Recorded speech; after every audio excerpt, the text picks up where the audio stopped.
Stabiliser, c'est empêcher une chose de changer, de bouger, rendre dans une certaine mesure la chose immobile. Rapporter à la fiscalité, la stabilisation fiscale consiste donc à faire en sorte que les règles fiscales qui sont applicables aux projets miniers, comme c'est des mines qu'il s'agit, ne changent pas sur une certaine période. Donc voici un peu ce qu'on peut comprendre de la stabilisation fiscale.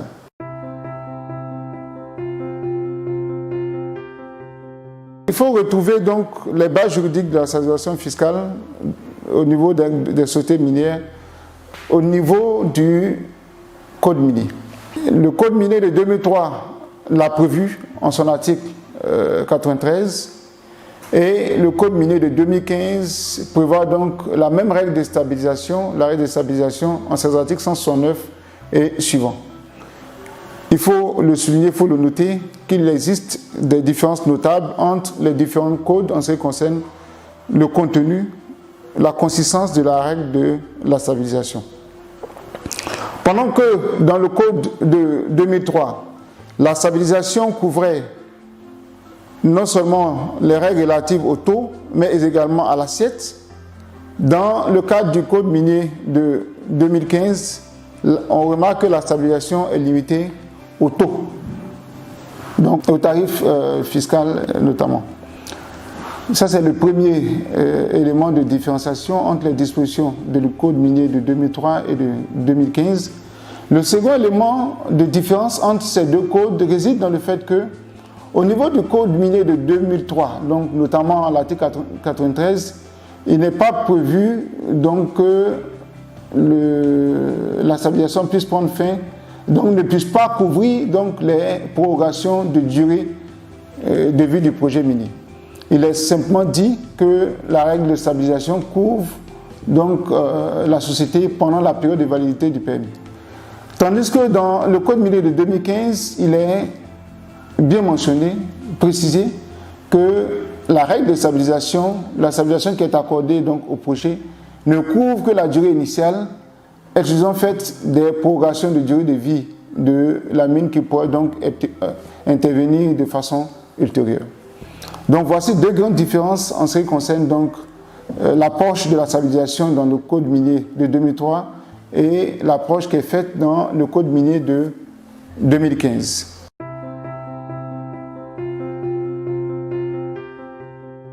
En ce qui concerne le code minier de 2003, cela est bien clair, la stabilisation, la règle de la stabilisation ne couvre pas les taxes de résidence minière. Mais la question est plus légitime quand on s'intéresse au code minier de 2015 parce qu'il semble y avoir donc un flou à ce niveau.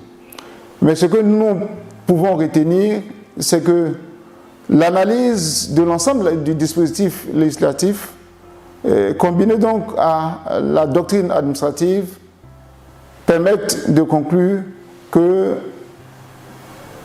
comme c'était le cas en 2003, la règle de stabilisation dans le cadre du code minier de 2015 ne couvre pas les taxes et résidences minières. De sorte que les taux, en ce qui concerne les taxes et résidences minières, pourraient faire l'objet d'une modification applicable donc aux sociétés minières. Cela dit, on a dit que la stabilisation dont il s'agit, c'est une stabilisation fiscale. Et quand on parle de fiscal, l'élément le plus important, c'est certes l'impôt, mais si on se rapporte aux dispositions constitutionnelles, il faut dire que la stabilisation va couvrir toutes les impositions de toute nature. Et quand on parle d'impositions de toute nature, on a bien sûr principalement l'impôt, mais on a également d'autres contributions telles que la taxe parafiscale et la taxe pour ne citer que ces contributions. Donc, ce qui sous-entend qu'il ne pourrait avoir de changements, ou bien les changements qui peuvent intervenir en ce qui concerne donc les taxes parafiscales, l'impôt, les impôts, les taxes, en ce qui concerne donc l'assiette et le taux pour les sociétés qui sont sous le code de 2003, et en ce qui concerne le taux Pour les sociétés qui sont sous le code de 2015, les règles nouvelles ne pourraient pas donc s'appliquer aux sociétés minières qui bénéficient donc d'une stabilisation fiscale.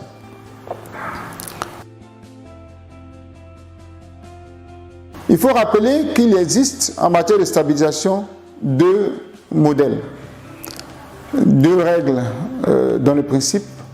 La première règle que l'on connaît, c'est celle du gel de la législation. C'est la règle du gel de la législation et c'est ce que le Burkina Faso a choisi, de sorte que il ressort clairement des dispositions du Code de 2003 et de 2015 que toute modification concernant le taux ou l'assiette, dans le cadre du Code de 2003, et qui entraînerait une augmentation de la charge fiscale, serait inapplicable donc à la société qui bénéficie de la règle de la stabilisation fiscale. Deuxième forme de stabilité qui n'est pas pratiquée dans notre législation, qui n'est pas donc intégrée dans notre législation, c'est la stabilisation consistant donc à un équilibre économique, donc à faire en sorte de préserver l'équilibre économique du contrat, de sorte que si des modifications dans la législation interviennent, ces modifications-là sont rendues soit inapplicables ou bien des changements sont faits, des ajustements sont faits de sorte à en contenir l'effet pour préserver l'équilibre économique initial du contrat de la convention d'investissement minier signé entre l'État et l'investisseur minier.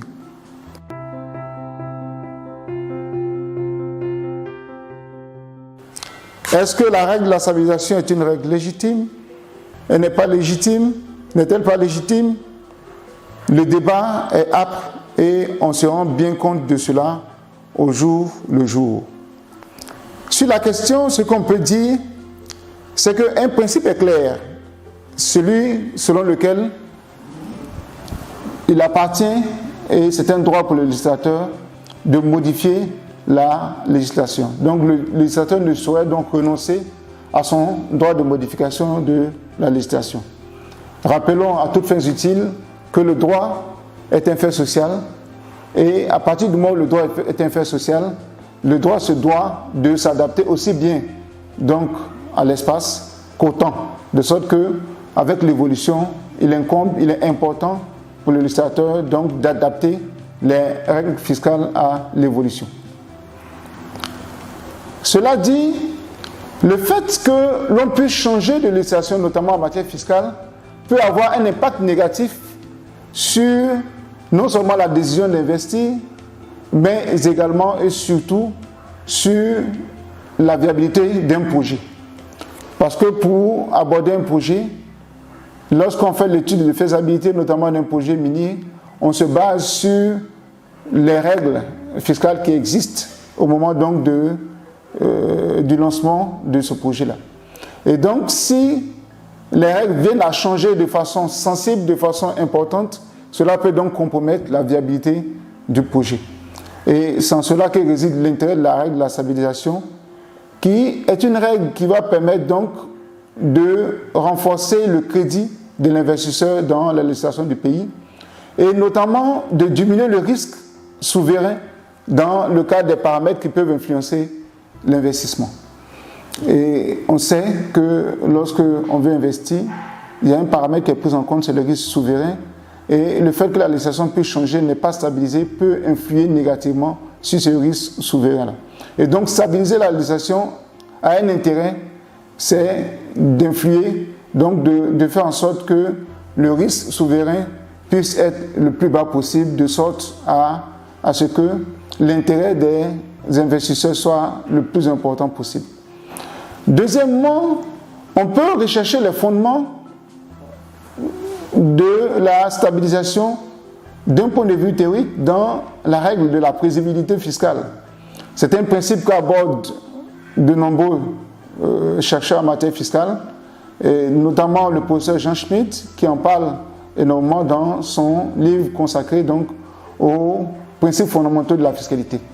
Il souligne bien entendu que ce principe n'a pas encore reçu de consécration constitutionnelle, mais il n'en demeure pas moins que c'est un principe important qu'il faut prendre en compte et de sorte que l'investisseur puisse donc prévoir à l'avance quelles sont les conséquences fiscales attachées à son investissement. Troisième élément qui peut justifier donc l'octroi de la stabilisation fiscale, c'est l'investissement, l'importance de l'investissement corrélé donc au niveau de risque donc, dans le secteur minier. Il est un secret pour personne que l'investissement minier, depuis la recherche jusqu'à la réalisation du projet donc de l'usine, coûte très cher. Et d'un autre côté, c'est un investissement qui est fortement à risque dans la mesure où des résultats donc peu probants ou bien une situation d'instabilité même sécuritaire peut conduire donc à l'arrêt net du projet. Et donc ces risques-là, combinés donc à l'importance de l'investissement, rend légitime le fait que l'État octroie donc à l'investisseur minier une stabilisation du régime fiscal de sorte qu'il puisse donc prévoir à l'avance les conséquences fiscales attachées à son investissement. Terminons en abordant la question donc de la durée de la stabilisation.